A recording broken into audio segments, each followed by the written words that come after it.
Well, we've come to the end of another fun semester, and what we want to do today is just spend a little bit of time briefly reviewing the material that we've talked about this semester. We won't spend very much time with each one of the topics, but I hope to sort of tie some of these ideas together that up to now we've just presented them individually. Maybe we'll see a bigger picture at this point.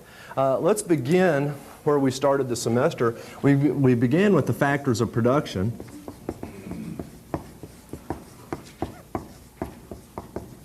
And if you'll remember what those were, these are just resources, and that's another word, resources, productive resources. But these are a list of resources used in producing goods and services: land, labor, capital, and entrepreneurship. Man, that is a long word. Anyway, land and capital are non-human resources, and of course labor and entrepreneurship are human resources. These resources are combined in the production process, and then we get from that output of goods and services. And we're familiar with those goods and services, so I won't try to make any sort of listing of those, but just everything you can imagine: the clothes you're wearing, the house you live in, the car you drive, the school that you attend, and so forth. Those are all goods and services produced by land, labor, capital, and entrepreneurship. What we did is we went next to the concept of a production possibilities frontier.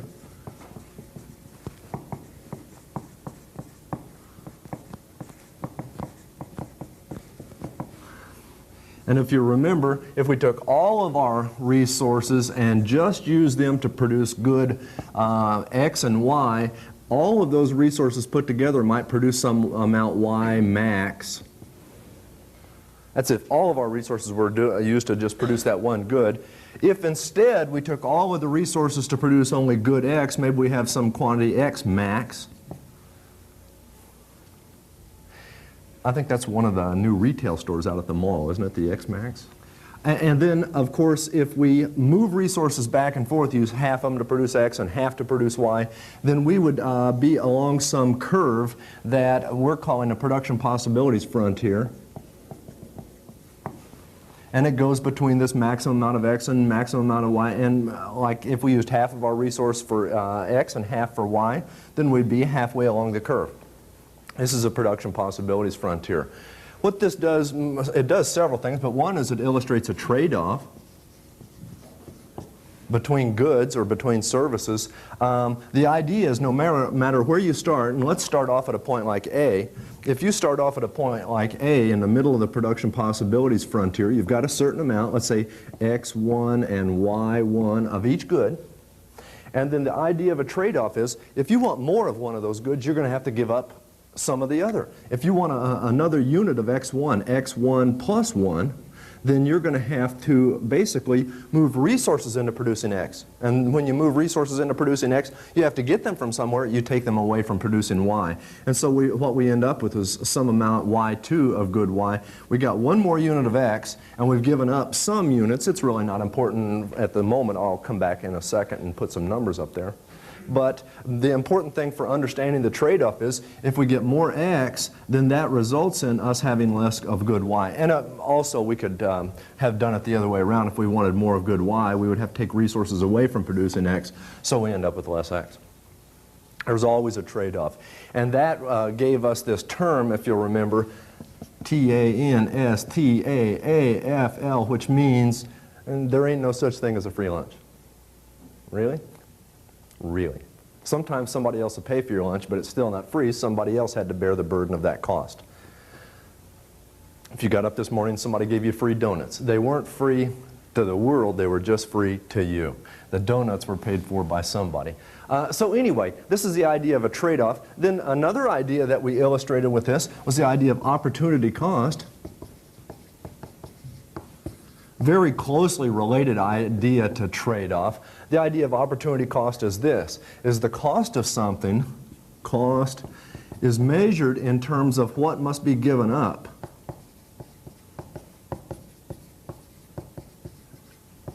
in order to have that thing. And this we just call opportunity cost. It's the goods that are foregone.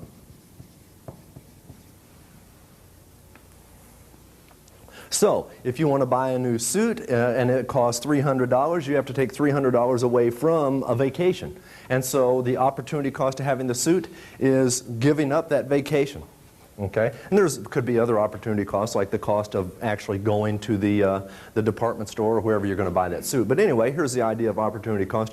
We could come back again and say, hey, what's the opportunity cost of one more X? One more of good X, we come back to our production possibilities frontier, and maybe what happens is this: we were at point A initially producing 100 units of good Y, and now we're only producing 94 units of good Y. After we have moved to, I didn't label it, oh yeah I did, point B. If we decide we want one more of good X, we move resources into X and take them away from Y, and now what we see is our output of good Y has gone down, in this particular case, by 6 units, minus 6 units of Y. And so that is a specific measure of opportunity cost. One more X costs,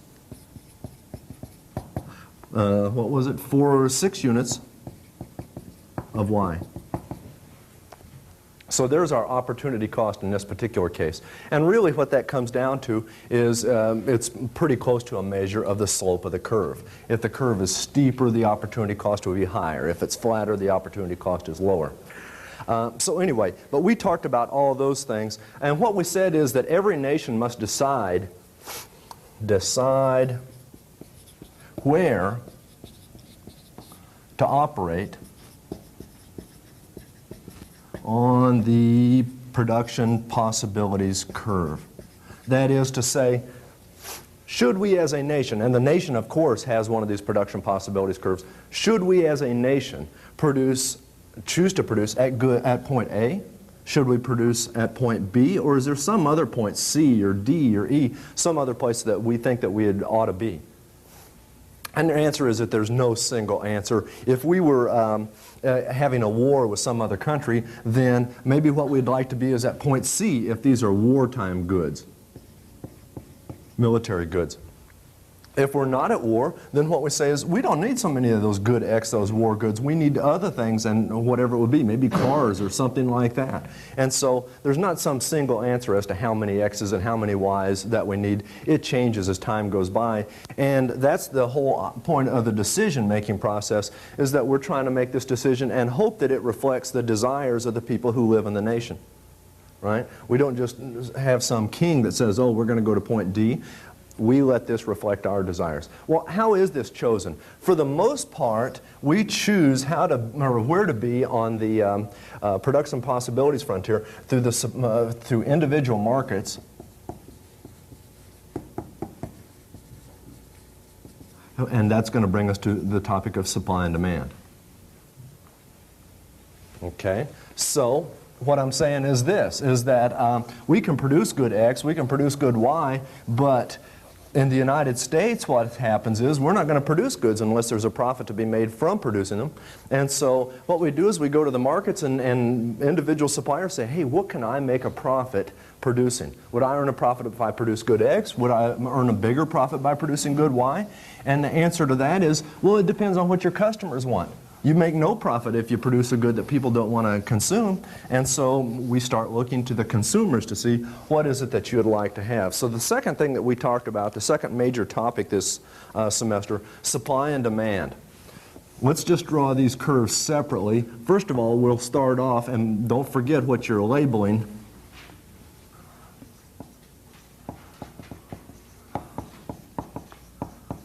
Or don't forget your labels on these diagrams so that you know sort of what are you talking about, what is the curve. Here's a supply curve. It shows a positive relationship between price and quantity supplied. Increase in price results in an increase in quantity supplied. You remember the terminology. We do not say, and I'll draw it here, but then I'll cross it out, increase in price, increase in the demand, I should have said supply in this case, increase in the supply of X. We do not use that terminology when you're moving from one point to another on a supply curve. what we say is if the price increases, quantity supplied increases. There's a positive relationship between price and quantity supplied. If the curve shifts, then we start talking about a change in supply or a shift in the supply curve. But as long as the curve stays in one position, it's a change in quantity supplied. Okay? So anyway, this diagram, this curve going up with a positive slope like that, this really illustrates the law of supply.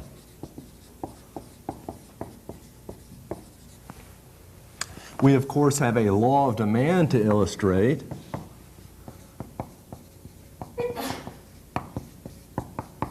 This quantity of X, or good X, we were talking a while ago about a production possibilities curve. We had good X on one axis and good Y on another, so you can very well imagine that there's some other supply and demand curves for good Y. But the point is that it's through the market for good X that we decide how much good X to buy and how much to produce. Here's the demand curve that shows the relationship between price and quantity demanded. Here's what this curve tells me and what I hope it tells you. If there's an increase in the price, there will be a decrease in quantity demanded. That is to say, there's an inverse relationship between price and quantity demanded. An inverse relationship, one variable goes up and the other one goes down.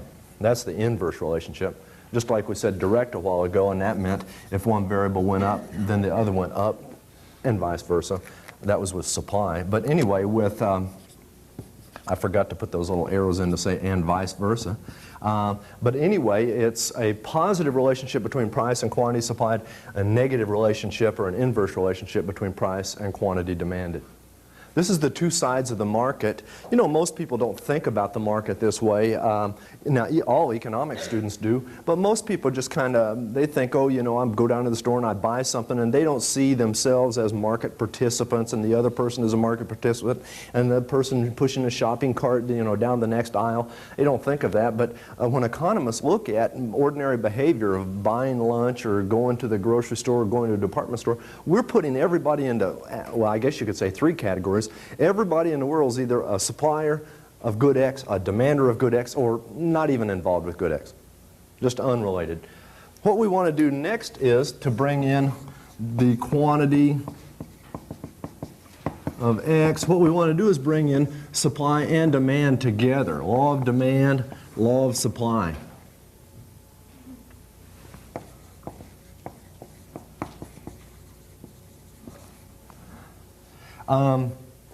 You could just draw these and say, look, I've got two curves here that represent the behavior of two different groups, and they do that. But this is more than the behavior of two different groups, because what our analysis does is it lets us understand how those two groups interact and what the outcome is.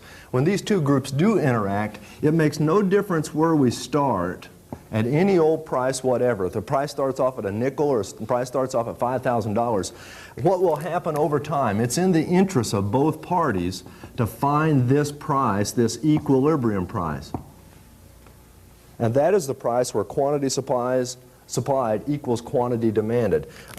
We can see from the supply curve that at the equilibrium price, quantity supplied is QS1. That's the supply curve shows us that. Right? The demand curve tells us that at the equilibrium price, the quantity demanded is QD1. And so this is an equilibrium. Quantity supplied equals quantity demanded at that equilibrium price. At any other price, a higher price P2, a lower price P3, at any other price, we will not have an equilibrium situation. And by equilibrium, I mean it's not a sustainable situation. If the price starts off at P2, what will happen is quantity supplied will be large, quantity demanded will be small, and so we have a surplus. And a surplus does not go on forever. Finally, people they get tired of piling up inventories in the back room and not being able to sell things. And so after they get tired of that, then they put the merchandise on sale and they cut its price. And we head toward that equilibrium price, and finally we'll reach it. If we started off at a different price, P3, a very low price, what would happen is quantity demanded would be very great. A lot of people would want to buy, but not very many people would want to sell at that low price, and so there'd be a shortage of the good. How do we get rid of a shortage? Well, finally, the people who are selling this merchandise would say, hey, there are people lining up to buy my merchandise, I think I could raise the price on this and still, I'd still sell everything I have. I only have a little for sale. There's a lot that people want to buy. Quantity demand is larger than quantity supply. I think I'll raise my price and make a profit. So somehow or another, without anybody intending it, the price is going to end up at that equilibrium price, which we don't just call equilibrium. It is the equilibrium price. But we also call it the market clearing price. It clears the market. There's no surplus, there's no shortage. Okay. The next thing we did with this, once we understood the basic model, the really interesting part of it, of the model, is what happens when the curves shift. What happens if the demand curve shifts to the right or to the left?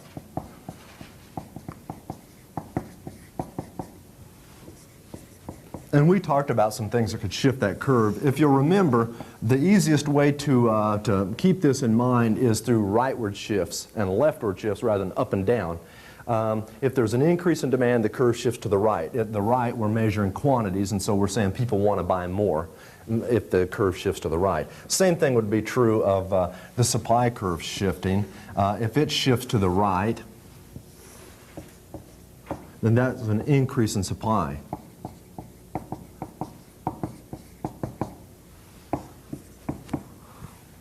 Okay. Look at what happens if you think up and down.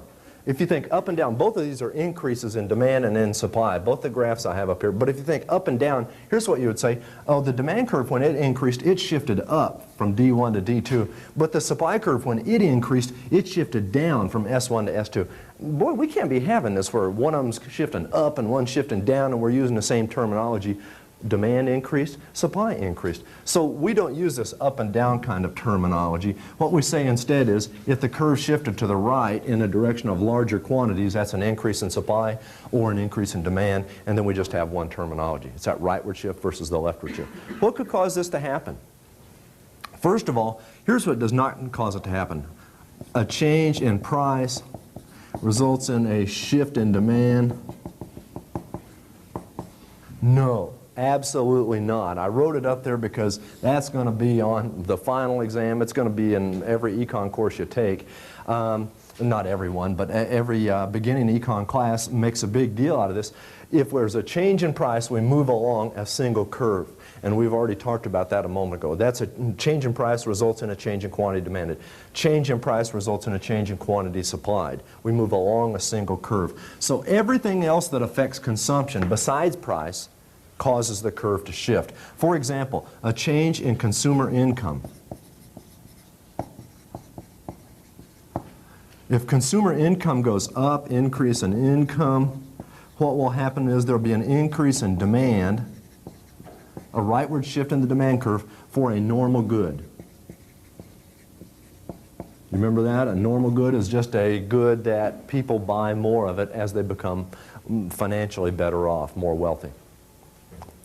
And of course, this relationship works in the opposite direction as well. If consumer income goes down, then the demand for the good shifts to the left. There's a decrease in demand for a normal good. And then, of course, if there's an inferior good, an increase in income would result in a decrease in demand for an inferior good. And what's an inferior good? It's a good that people consume more of it as they are less well off financially. Okay? Well, as you become better off, then you say, I don't want that anymore. For me, I used to eat a lot of McDonald's hamburgers when I was in graduate school. Ate there practically every day because I had very little money and extremely lazy, could not cook anything. And so I'd go to McDonald's and eat those day after day. And then I always sort of promised myself, once I get a real job and have some income, I'm going to stop eating these hamburgers. And so I did. And so for me, not for the world, but for just me, as my income went up, then my demand for McDonald's hamburgers went down. And as that happened, I would call McDonald's hamburgers an inferior good for me. Does not mean they taste bad. It just means that there's an inverse relationship between income and demand for that particular good for this particular consumer. Other things that could shift that demand curve, a change in the price of related goods. We're talking here about good X. Let's talk about good Y for a second. Let's say that there's a good Y. Well, let's be a little bit more specific here. Let's say that good X equals gasoline. Let's do it the other way around. I'll make Y gasoline. Let's say X is going to be tires, and Y is equal to gasoline.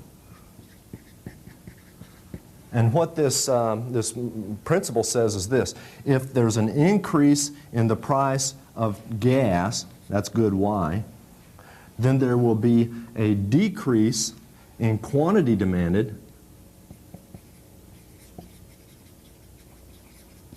of gasoline, right? That's just the ordinary demand curve for gas. Higher price for gas, buy less. But as you buy less gasoline, you drive less. And if you drive less, there's a decrease in the demand for tires. Okay, so we've got our two goods, tires and gasoline. If the price of gas goes up, we buy fewer tires. That happened back in the 1970s when the price of gasoline for the first time just started skyrocketing. I think in the 60s you could buy a gallon of gas for any place from 20 to 30 cents a gallon. The price of gasoline in the 1970s went way up, and when the price of gasoline went up, people stopped driving. They stopped buying gas as much. They stopped driving as much. And so then the tire companies had great difficulties selling their product.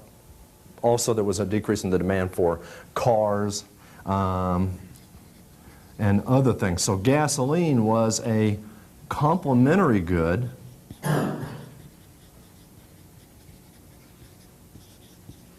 that's what we're talking about in this case. Gasoline was a complementary good to tires and to cars, and so when the price of gasoline changed, it affected the demand for the complementary goods. And in our graph here, we're interested in, what are we interested in here is tires. Good X is tires. And so what we're saying is that there's some change in the price of gasoline, which is off here someplace else in a different market. That will come in and affect this market by reducing demand. Okay? But these are complementary goods. Complementary goods are used together in consumption. We consume them in combination with each other. Okay, you consume college classes and books together. If the price of books doubled, maybe you'd be less likely to take a college class. So then the price of the books is a complement to, or the books are the complement to class. Okay, we could have a different situation. Let's talk about goods X and Z. Let's do what we just had a moment ago. X is equal to tires. But let's say Z is equal to bus rides. Riding the bus. And we'll say in a city where there's a lot of buses and things like that. Now what happens is this. If there's an increase in the price of Z, the price of riding a bus, I'll say price of bus, but I don't mean buying a bus, just riding it. If there's an increase in the price of riding a bus, then there's a decrease in the quantity demanded of riding buses, and then we drive more, and then there's an increase in the demand for tires.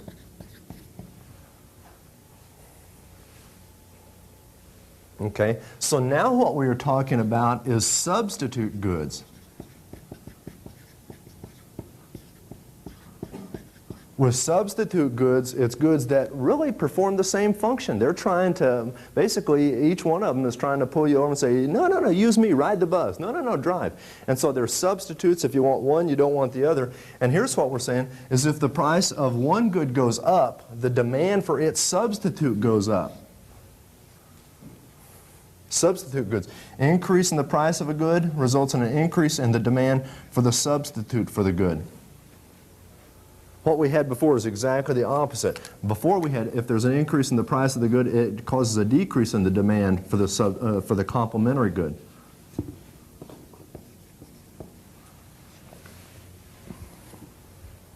Okay? This is a very important thing right here, especially because this tells you, if you're running a business someday, this tells you about what happens if your competition changes price. Because, for example, we could have said good X is General Motors cars, and good Y is Ford cars. Those would be substitute goods. If you want more General Motors cars, you want fewer Ford cars, and vice versa. And so if Ford raised their price, then there'd be an increase in demand for General Motors cars. People wouldn't buy as many Fords, so they need more GM cars. Okay? So anyway, these are things that shift that curve, the demand curve, price of related goods.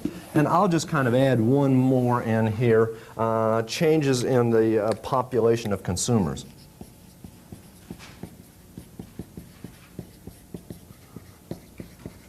As there are more consumers, the demand curve shifts to the right. As there are fewer consumers, the demand curve shifts to the left. Okay? What shifts the supply curve? Changes in prices of inputs.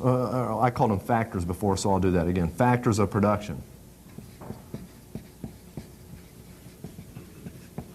So if there's an increase in wages, what we would say is there's going to be a decrease in the supply of good X.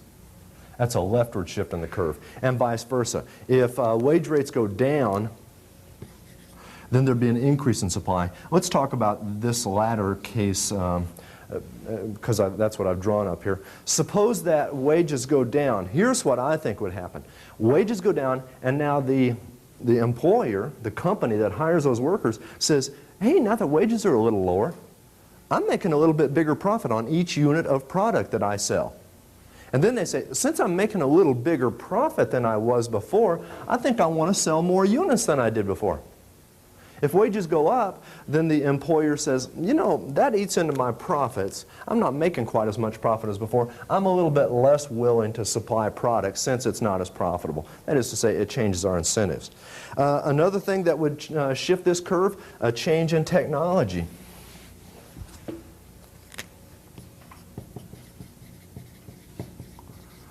Maybe new technology comes along that allows us to supply more of that good and earn a good profit at the same time. For example, there's a lot of telephone lines around the United States, fiber optics and things like that. What will happen every once in a while is a telephone company will come out and announce, oh, our scientists have reached a breakthrough, and through some little gadget or some new software program, we can send 4 times as many telephone calls over that same fiber optic wire that we, or strand or whatever they call it, but we can send 4 times as many telephone messages over that one strand that we did before. Well, so that means that there's going to be an increase in supply of basically long-distance services as a result of that new technology. A third thing would be a change in taxes. Let's say sales taxes. If there's a change in taxes, an increase in the tax rate, let's say the sales tax rate is 5% and it goes up to 6%, then what would happen is there would be a decrease in the supply of goods. Supply of retail goods, goods that are subject to the retail sales tax. Okay? And it works in reverse. If they cut the tax rate, there'd be an increase in the supply of goods. And let me just put one more thing in here and then we'll stop. There certainly can be more factors that shift supply and demand than I've listed, but we're trying to do a quick run through here. Changes in the number of firms or companies in the industry. If we have entry by new firms, the supply curve shifts to the right. Let's say entry results in an increase in supply. That's a rightward shift in the curve. And of course, exit, where companies are leaving the industry, that causes a decrease in supply. That's where the interesting part of the action is putting the supply and demand together. Let's put it there. We've got supply and demand to begin with. We've got our equilibrium price to begin with, an equilibrium quantity.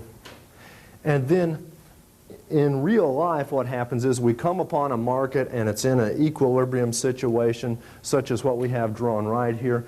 We come upon the market and it's in that situation, and that will continue forever. The price will never change, and the quantity bought and sold will never change until something shifts demand or something shifts supply. And that's when these markets are interesting. because now we're going to see new things come into the market and it will force a shift in price. I won't go through all the possibilities, but you should be prepared to do this on the final exam. If there's an increase in demand, we see a higher price and a larger quantity. If there's a decrease in demand, we see a lower price and a smaller quantity traded in the market. Shift in supply, increase in supply, price would go down. But an increase in supply would increase the quantity traded. A decrease in supply, there would be a higher price and a smaller quantity traded. And then, of course, we've got all four possibilities sort of in combination. You could have an increase in demand and a decrease in supply, an increase in demand and an increase in supply. Decrease in demand, decrease in supply, decrease in demand, increase in supply. You get the idea. But the point is in every one of those cases, the price will change. Here's something that I could ask or could be asked on the final exam. Suppose somebody says, hey, here's where we started off at point A and we ended up at point B. What could, as an equilibrium price and quantity, what could have caused that? Could an increase in demand have caused that? Well, it doesn't look like it to me. If an increase in demand caused it, we'd be someplace to the right over here of that original quantity, an increase in demand. So the point is that you'd have to start thinking about what kind of a decrease in supply and what kind of a decrease in demand could have caused that point B to be the new equilibrium. But the idea is if you get something, some point that's away from this, from either curve, then probably what's happened is both curves shifted. Okay. Anyway, I'll say this without trying to draw the diagram. The market will clear. We will move to this equilibrium point if there is nothing hindering it. And I mean by nothing, I mean no government, really. The private sector will find this price. A profit-maximizing supplier or suppliers in competition with others and customers who care about getting the best deal and so forth, those people will find the equilibrium price and the market clearing price. And so the principle I'm really trying to get across is this. If you find a situation where there's a surplus of some good, or you find a situation where there's a shortage of some good and that surplus or the shortage persists, it's an ongoing thing, you know, like you heard about a shortage of gasoline today and then next week there's a shortage and then next week there's, if you find an ongoing shortage or a surplus of something, you should be looking behind the scenes for government, because the private sector will not create a shortage or a surplus. The private sector is reaching for this equilibrium, not to do good, but just everybody to serve their own interests. They're going to find that equilibrium price and quantity. After we did all that, which is really microeconomics mainly, then we turn to macroeconomics. So let me just kind of mention a few key concepts. We talked about what is the macroeconomy. The macroeconomy is the collection really of all economic behavior, economic activity within the nation. We talked about key variables in the macroeconomy. P, Q, and U, I'll call them for right now. P, that's the price level. You remember we had two price levels that we talked about, the Consumer Price Index and the GDP deflator. Q was real GDP, gross domestic product. That is really an index of total production in the United States.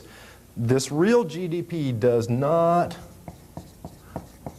include the effects of price changes. That is to say, when we start talking about, oh, real GDP went up 5% last year, we don't mean prices went up 5% or prices went up 4%. We mean that forgetting about price changes, if real GDP went up 5%, the production of goods and services went up 5%. There's 5% more cars, 5% more suits, 5% more buildings, and so forth on average. U is the unemployment rate. And if you'll remember how we define that, that's the number of people unemployed divided by civilian labor force. That's a number of people also. In the United States, the civilian labor force is about 140 million. Yes, so you have a question? Yeah, I want to know, on the final organ, these are all the different formulas we learned. Do I have to apply them? Potentially, yes. I mean, you're responsible for whatever we've talked about this semester. What can I say? So anyway, the unemployment, and this is expressed as a percent, of course. What we talk about now is the natural unemployment rate.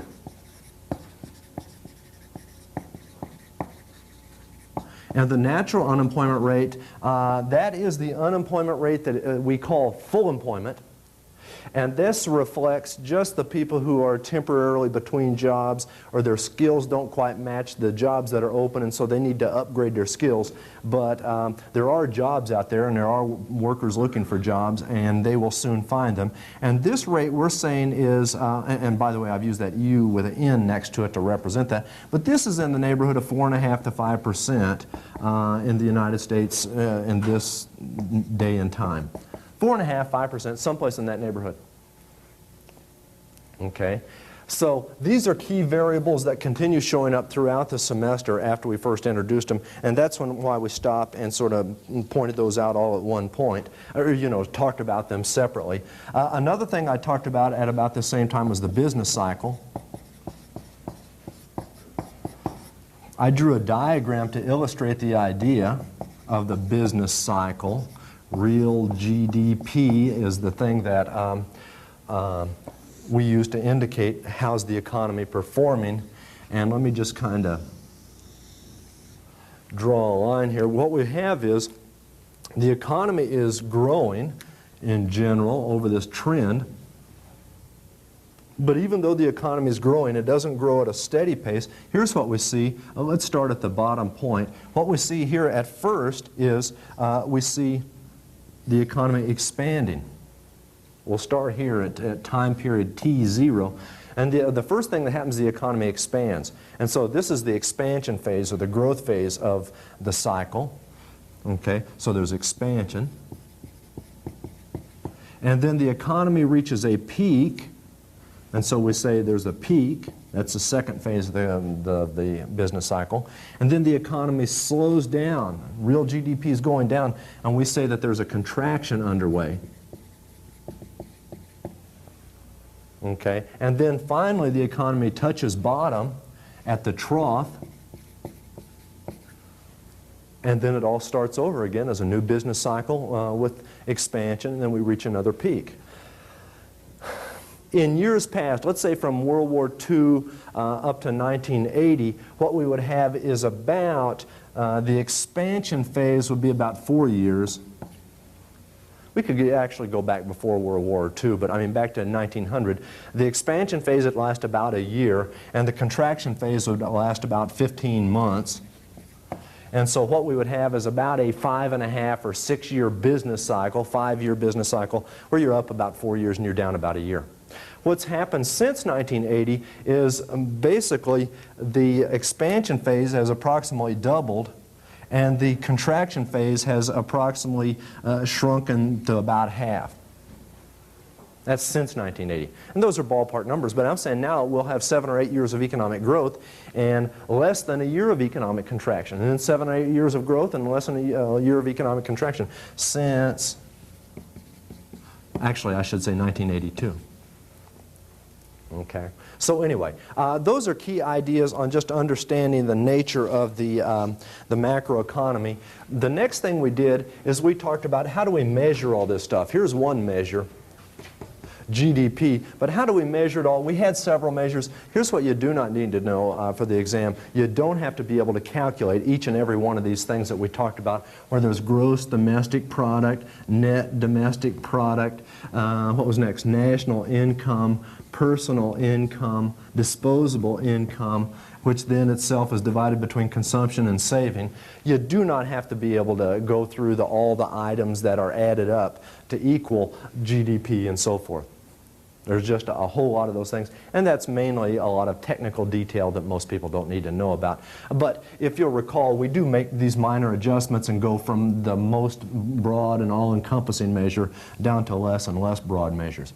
What I told you we were going to do for the rest of the course after we got done talking about that is we're going to say these are all the same.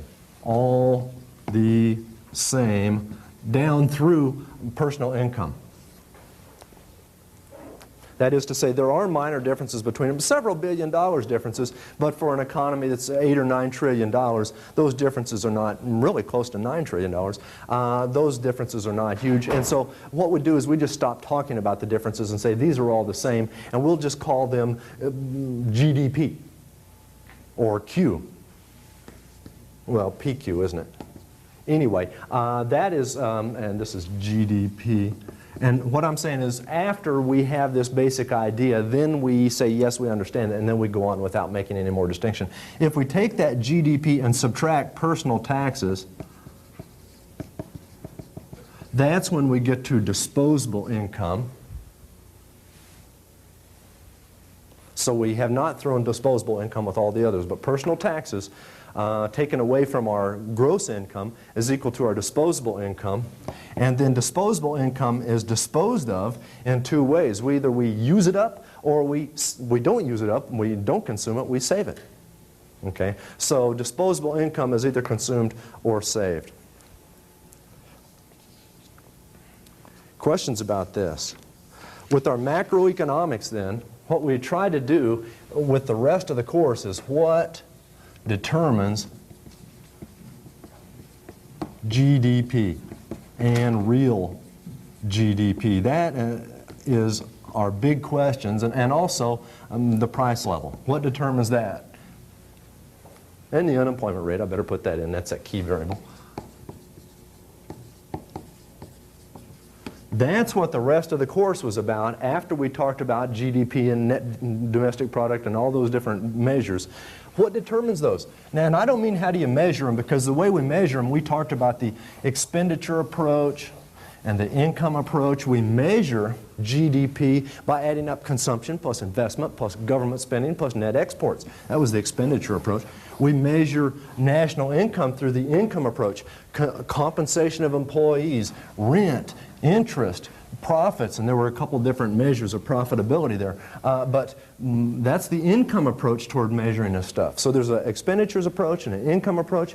Well, what I'm saying is that's just how you measure these things after they've already happened. What we're interested in here is what determines the value of these. What determines the level of economic activity?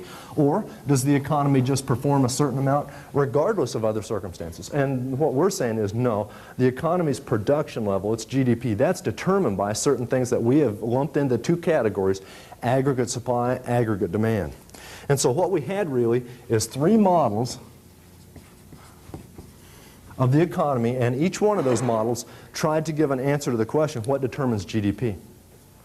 Okay? The first of those models, aggregate supply, aggregate demand. The second model that we talked about, the Keynesian model.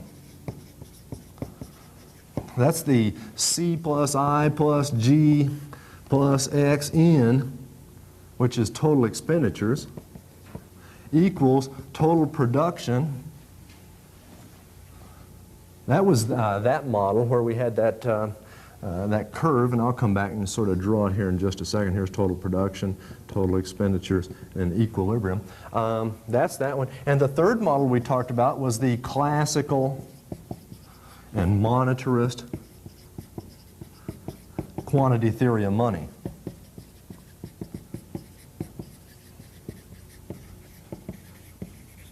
And every one of these models was trying to come up with an answer to that question: what determines GDP and real GDP and inflation and unemployment and so forth? And the reason we've got three models for this is that each one of the models emphasizes something different. Like, we could just have a Keynesian model of how the macroeconomy works, and then we'd have a good understanding of what would happen if autonomous spending, consumption, or investment, if one of those variables changed. We'd have a good understanding of that, but we would not have a good understanding if the money supply changed. And we would not have a good understanding of what happened to the economy just by using the Keynesian model if there was some change in aggregate supply. So what we really have is these three models are all trying to answer the same questions, but we use them at different times depending on what the conversation's about. If it's about money, we're more likely to use the monetarist model, and so forth. So let me sort of tick off a few of these things. First of all, let's talk about the aggregate supply, aggregate demand model. This model we put up, what do we have, P and Q. short-run aggregate supply, aggregate demand. There was our model. And by the way, please do not think this is exactly the same as just the supply and demand model that we talked about before. It does look a lot the same, and many of the ideas that you get can be used the same, but they are different models and they have different purposes, and there are some important differences. So don't just think it's all the same. Anyway, this aggregate demand curve shows the strength of total spending, and we were very vague at that early point what was causing all that spending. Just anything that increases total spending for goods and services, that would shift the aggregate demand curve. And anything that would affect the total supply of goods and services, that would affect the aggregate supply curve. And by the way, this aggregate supply is really reflecting what we've already talked about, the production possibilities of the nation. So anyway, this short-run aggregate supply curve, or just the aggregate supply curve, it reflects the nation's production possibilities. What are you capable of producing? So anyway, what we talked about is variables that could shift the aggregate demand and aggregate supply curve. But like I say, we didn't spend a lot of time with it. But just to sort of look forward and see where we're headed with this, if there was a change in autonomous spending,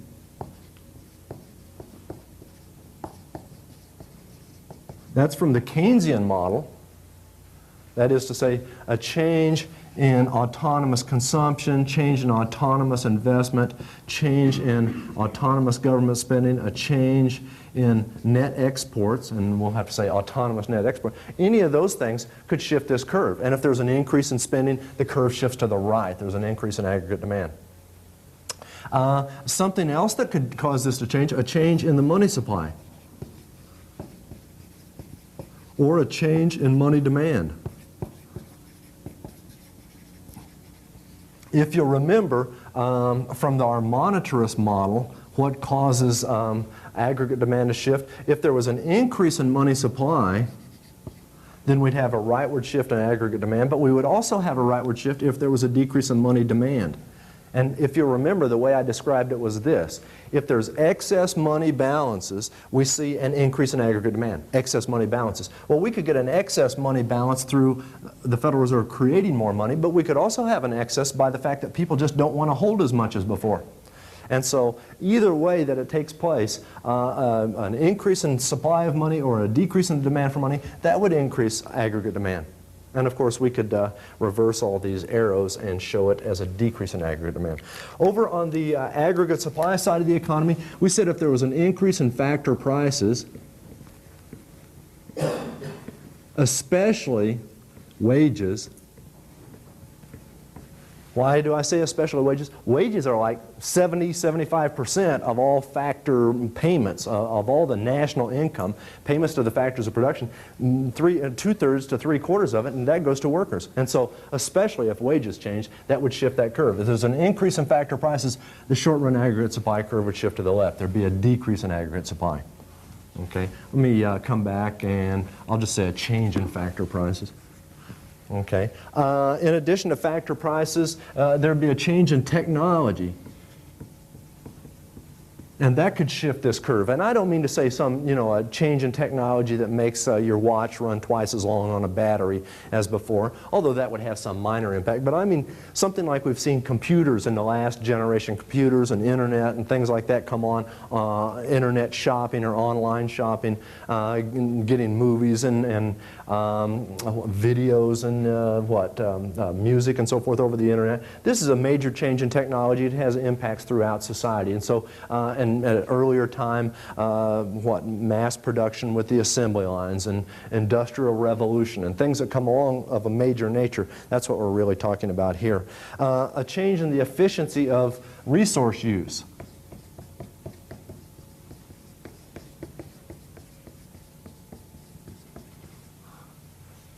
What I mean by that is if we become less wasteful, and some of the waste is sort of programmed into the system, but what I'm saying is sometimes we have laws that create waste.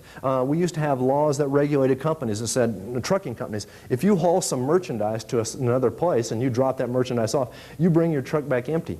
Well, why bring it back empty? Because that's what the regulation said. We no longer have that rule, but the point is when we were driving the truck one way and bringing it back empty, we were wasting gasoline and trucks and drivers. We were using those things, but we weren't getting any output. And so over time, we've deregulated the trucking industry. It's become more efficient, and so we're capable of producing more goods and services in the economy. And I'll just mention one more change in tax rates. These are income taxes. And what I told you was if there's an increase in tax rates, that discourages work and investment. And as it discourages work and investment, we'd have a decrease in aggregate supply. If tax rates go down, as they did mainly in the 1980s and before that in the 60s and before that in the 20s, but usually tax rates aren't going down by a lot. But when they do go down, we lower the tax rate, there's a bigger payoff from working and investing, and therefore we'll get an increase in aggregate supply. Okay. So anyway, these are the things that can shift the curves in our generalized model. If you'll remember what happens, no matter where we start, whatever the real GDP level is, there's some natural real GDP that corresponds to the natural unemployment rate. But wherever we start off, we're going to find our way to this natural real GDP. And here's how that works, if you recall. It could take some time, but it depends on this concept of flexible prices and flexible wages. If we start off at Q1, our GDP is Q1, then what we have is a smaller GDP than the natural real GDP. And if it's smaller, that means we're using fewer workers at this point that we're starting off, point A, and it also means that there's a higher unemployment rate, higher than the natural unemployment rate. And that being the case, this situation right here will depress wages. There's not as many jobs as there would be at natural real GDP. There's a higher unemployment rate, so wages get depressed. When? Well, the answer is it might take quite a while. It might be right away. It depends on the way the economy works and what sectors we're talking about. But if wages are depressed, this short-run aggregate supply curve starts shifting to the right, and finally it will shift to SRAS, I'll say 2, and at that point we have equilibrium at natural real GDP. And so there are forces at work within the economy to automatically bring us to natural real GDP. The only thing is it may take time. Therefore, we go to the very next, and by the way, before I go any further, supply side policies. We probably didn't talk about these as much because they're gaining greater importance over time. But with supply side policies, what happens is we try to shift that aggregate supply curve through government policy. And the thing that the government can do best is it can change tax rates, it could lower them and stimulate aggregate supply. It could deregulate the economy and stimulate aggregate supply, allow each industry to become more efficient. And what the government can also do through its sort of investment tax credits and other incentives, the government can stimulate people who are developing new technology. Okay, so anyway, supply side policies can cause economic growth. And by the way, this is happening more and more nowadays. What's happened in the last decade is that we have had economic growth. The economy has moved forward, where here we go is a larger real GDP. That's in the last decade. But at the same time, we've done that without producing inflation. We've had less inflation. How can you have a greater real GDP and less inflation? And the answer is only one way, through policies that shift that aggregate supply curve to the right. And that's what we've been experiencing in recent years. Anyway, back to where we were a few minutes ago, what I said is there are natural forces at work that will move us to natural real GDP, but most people are not willing to wait for those forces to work their way out. It may take 2 or 3 years in certain instances, and some people say, I can't wait 2 or 3 years. And so along comes the idea of, well, what we need to do, if we're not going to wait on that aggregate supply curve to shift, let me get the new one out of the picture here. If we're not going to wait for the new aggregate supply curve to shift to the right, how are we going to get to natural real GDP? And the answer is, we have got to stimulate spending in the economy. And that idea of we've got to stimulate spending in the economy says we've got to do something to shift that aggregate demand curve to the right. And then there's the Keynesian approach. With the Keynesian approach, the idea is basically this.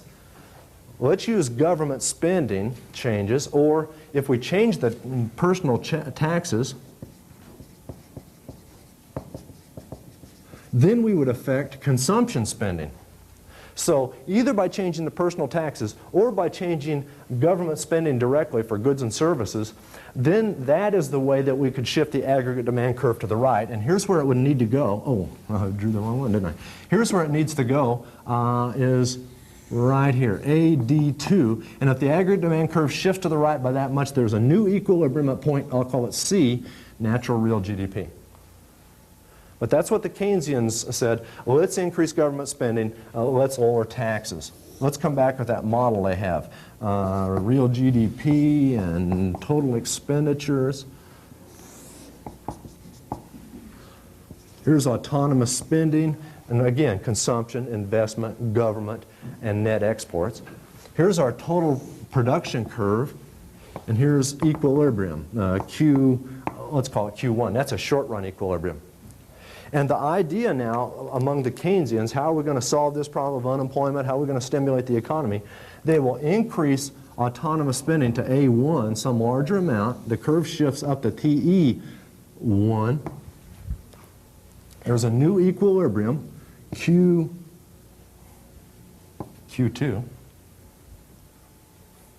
And here's the lesson that we get from that. This is the amount by which the aggregate demand curve shifts to the right. That is to say, in the Keynesian model, if they increase government spending or cut taxes to stimulate consumption spending, the increase in the equilibrium income in that model, and you'll remember the increase is, here's the increase, it's equal to the multiplier times the change in autonomous spending.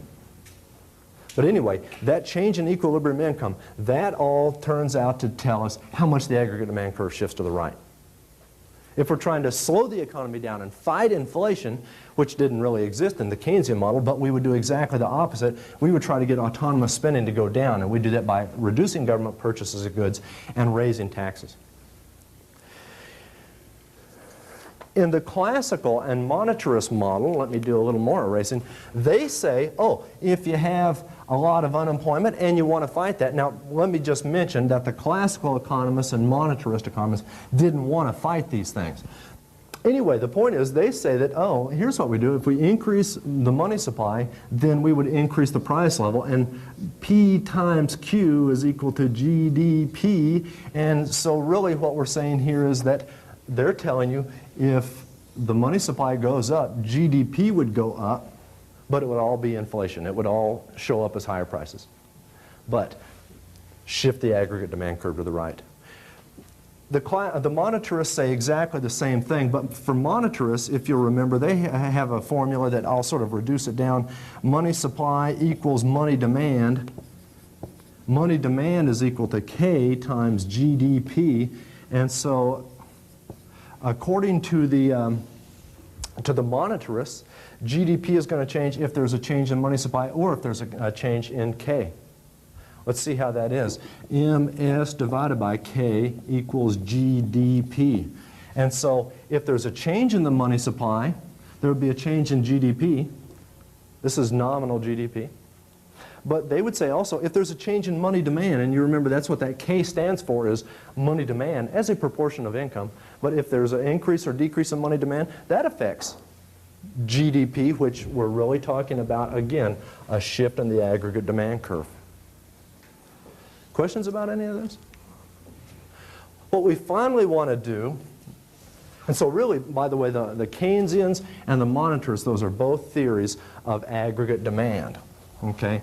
What we finally want to talk about is this, is something called the Phillips curve. With the Phillips curve, the idea is this. If aggregate demand shifts, an increase in aggregate demand will result in two things. Higher price level, that is to say inflation, and the other thing is a higher unemployment rate, lower unemployment rate, sorry.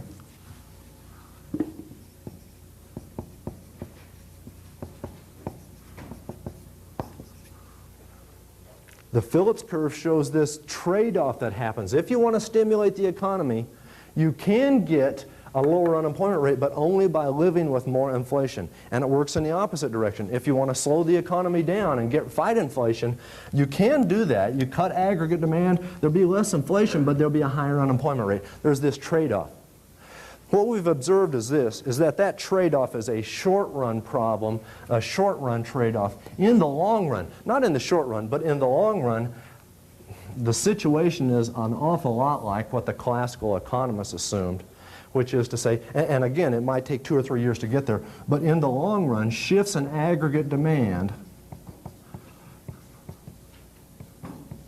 do end up just changing the price level and do not have a major impact on real GDP. That's in the long run. In the short run, it certainly does, and there certainly is that trade-off. If you increase aggregate demand, you get more inflation and less unemployment, but it doesn't persist. After a while, you have the inflation, and the unemployment rate goes back to where it was before. I think we've touched on the high points this semester. I hope this puts some of the things in perspective for you, and good luck on your final exam. So long.